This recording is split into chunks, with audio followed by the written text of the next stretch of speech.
Hi, welcome to Community Hotline. I'm glad you stayed with us. Now I have a couple of my favorite people here. Returning guests, I have Rebecca LaPrinzi and Rebecca LaPrinzi. So good to have you both here. Mother and daughter looking lovely tonight, I might add. Oh my goodness, I love the hats. You look very classy, very pretty. So you are involved with Rita's Place. You are actually the founder, are you not? I'm the director. The director. Sister Mary Vitoli was the founder. That's right, Sister Mary Vitoli from Mississippi, right? Well, she was from Maryhurst College, but she was down. She was sent I'm by getting the my stories mixed up, but I remember this story. Yeah, she was sent by the Archbishop to go down to Mississippi to help teach art in the schools, which is a very fascinating story because they didn't have any materials. So she used some toilet paper and some cardboard. And now she sells her art and gives to charity for thousands. Lots of money. Yeah, but it was all worth a lot. So I have been the director for 18 years. That's a long time, Rebecca.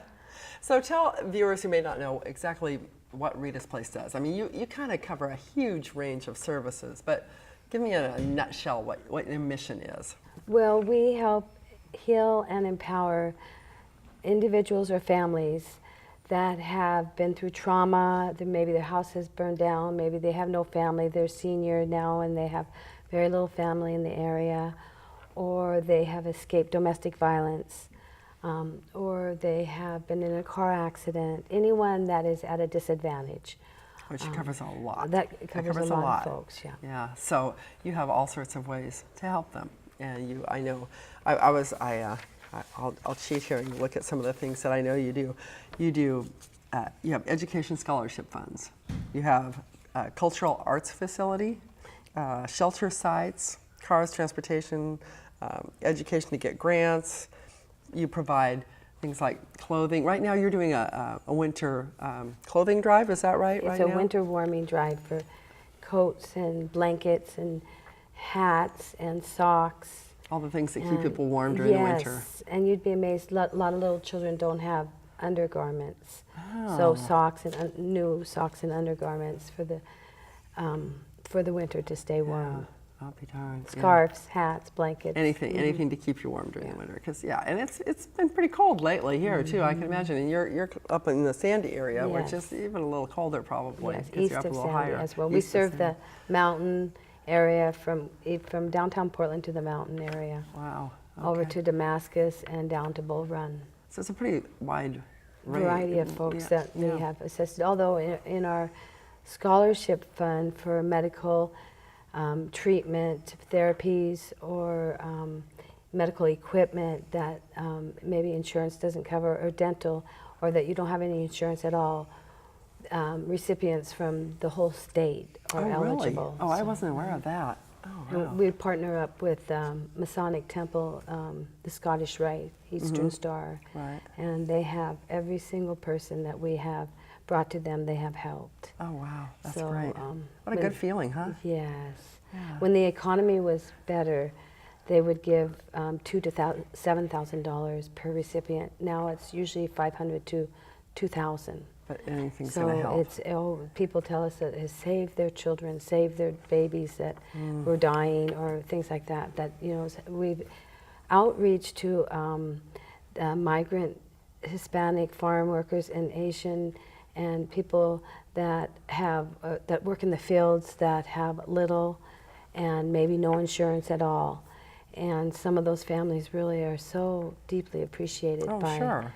And a lot of those people, if they're not from here originally or don't have English as a first language, it's hard for them perhaps to know how to get that help. Yes. So having you there is, I'm sure, is a huge boon. Well, and it's a wonderful program that we're starting with Vista Loop in Sandy. It's a migrant farmer housing and center, and we're doing a language exchange program. It came out of our university to prison books program, because we gave over 40,000 books to the prisons. I know, that's from amazing. the universities that were just a few years old. They were new books, nice books that are helping the inmates. We really try to help halt cycles. When two little boys told me they want to be there like their father, and I said, well, what does your father do? He says, in prison, one said. Geez. And then when I brought a child to visit their parents in prison, the man said, when I was a little boy, I came here to visit my father, and I sat at the very same table. Oh, wow. So I thought, well, yeah, what so you can see we the cycle, do here? And so we saw all these university books, beautiful textbooks.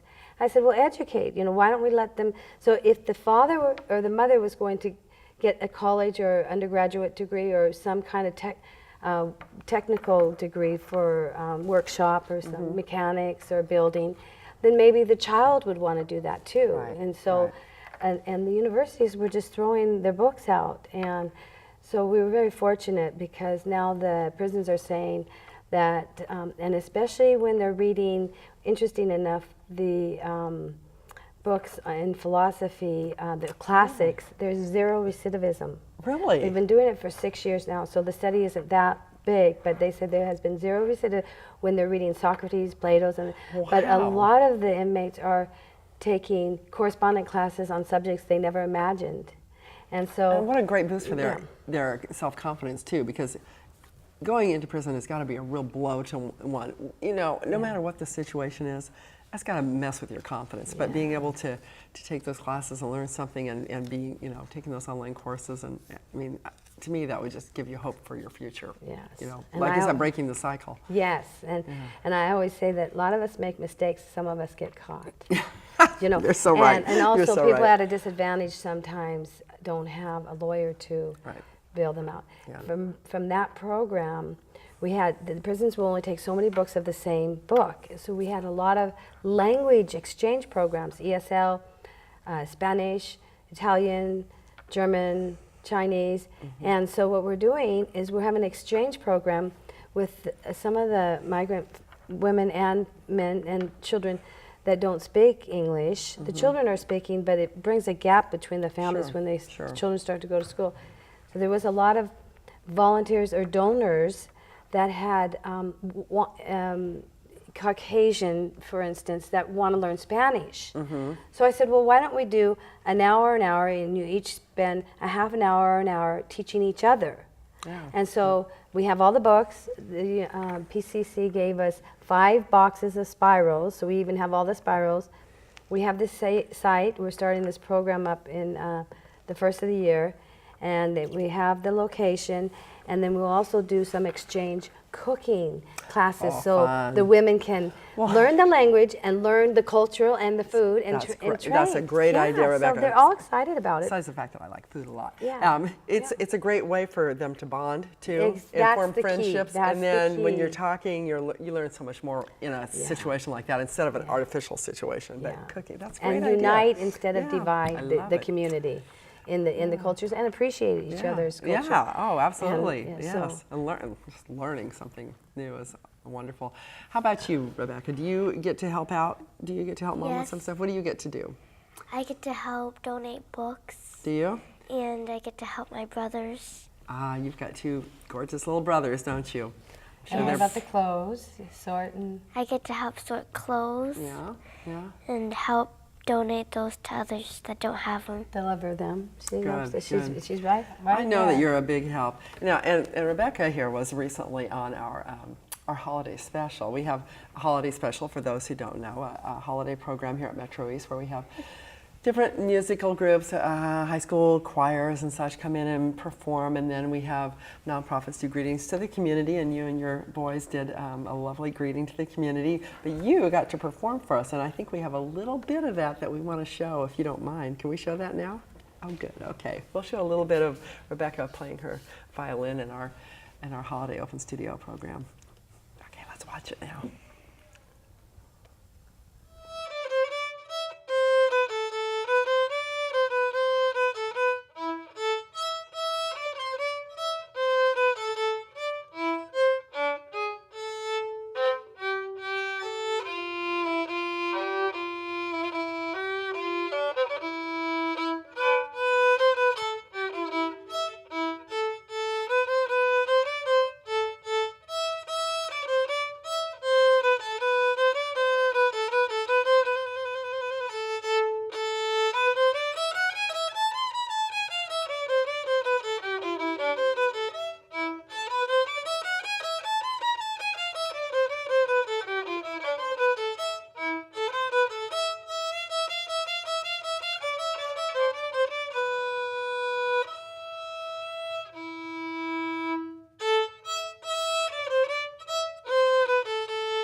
great is that?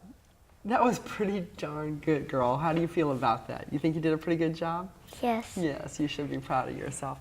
So, do others, the music, do you involve music and art and that kind of thing in your program at all? Oh, a big part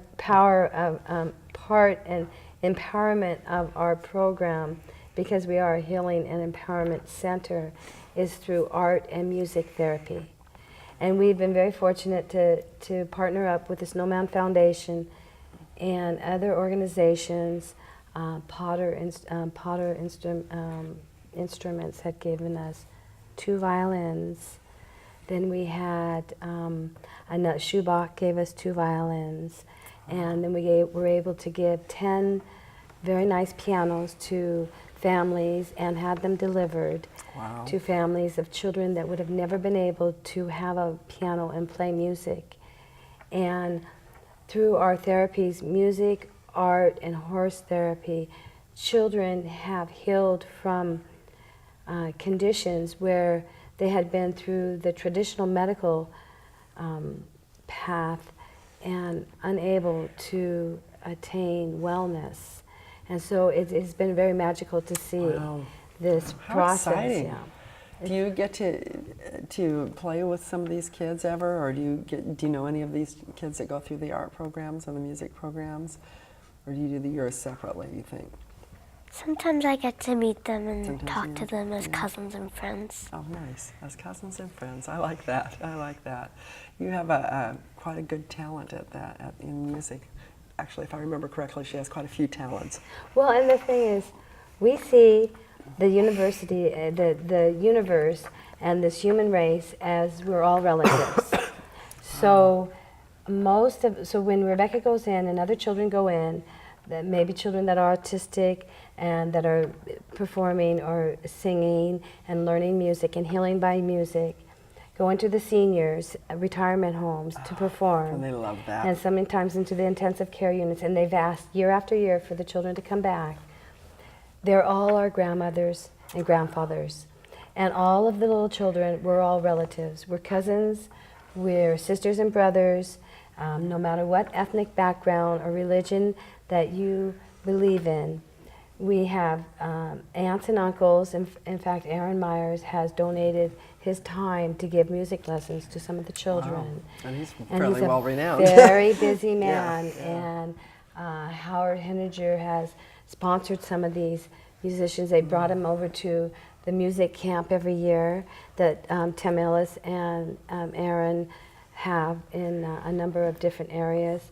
And so we have gotten people that have more than they could use, Right. to give to people that would never have these opportunities. And in the meantime, in fact, it's Uncle Monkey, Uncle Aaron is. He loves Thailand, and they go to Thailand, and they're native from Thailand, and so we have a lot of fun, with even the animals are our cousins. In fact. I love it. You know, and we're out of time, and this has gone way too fast because I had more questions for you, but we'll get you next time, okay? But I'm so glad you're here, and you're doing such amazing work and cover such a huge area. So I know that you need help always. So donations, whether they be the food, books, music. And we're having a toy drive coming up. But if you know anyone that needs something, that's what we're here for. That's really why we came today. If there was somebody that needed something, an outreach. So if you know a child or someone that in need, please call. That's really the key. And we'll have the website information, your nice new website information on the screen so people can go there too. And thank you for your work. My pleasure, my pleasure. Thank you for listening to find out about Rita's Place. They do amazing work, and it's so nice having the Rebeccas here. Don't go away. We'll be right back with Zarephath, the Kitchen and Pantry, and they have all sorts of information to share with you too, so please stay with us.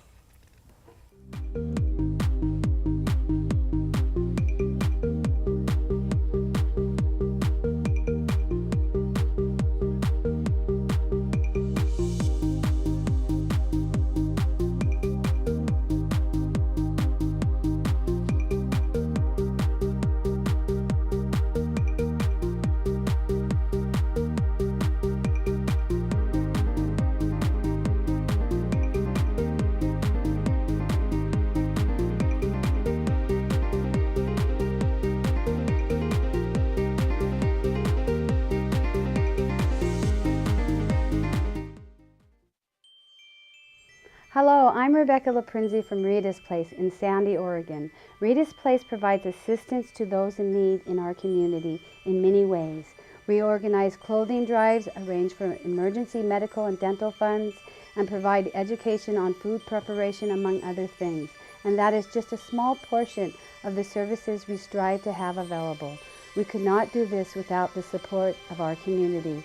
We would like to thank everyone who has supported Rita's Place this year, and to all of you from Rita's Place, we wish you a very merry, happy holiday. Have a nice day. Have a nice day.